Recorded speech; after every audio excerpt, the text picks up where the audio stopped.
Es el primero en llegar, el último en marcharse.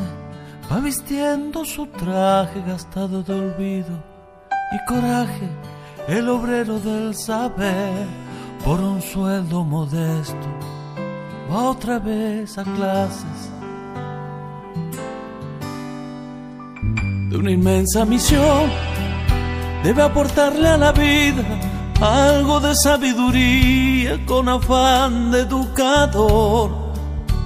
Es el formador del futuro presidente, de un político decente, de un artista o un doctor. ¡Qué grande tu vida, mi maestro! ¡Qué grande es tu grata ocupación! Fracciones en mi vida no te olvidan. ¡Qué grande tú sías, maestro! Bendita con esta vocación. Tu acción, tu lucha y tu nobleza no se olvidarán jamás. Me enseñaste más palabras que mi padre, a amar el suelo y el lugar donde nací. Confidente de ese niño algo inocente, tan presente en mi modo de vivir.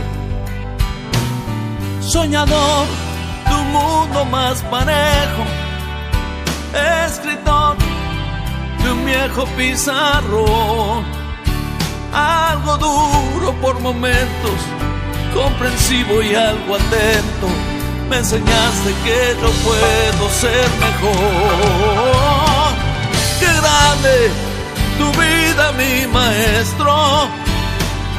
¡Qué grande es tu grata ocupación! Lecciones en mi vida no te olvidan. ¡Qué grande tú sías, maestro!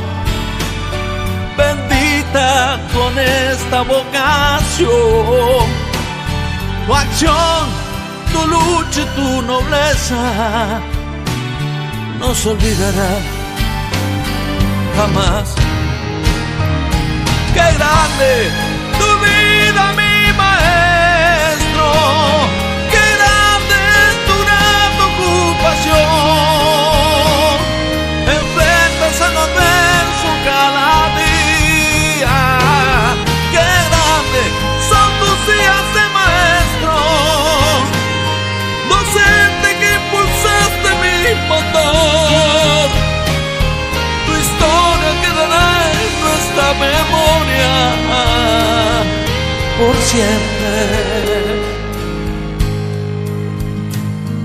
Enseñas a un futuro presidente, a un artista, un soldado o un doctor, incluso al que canta esta canción.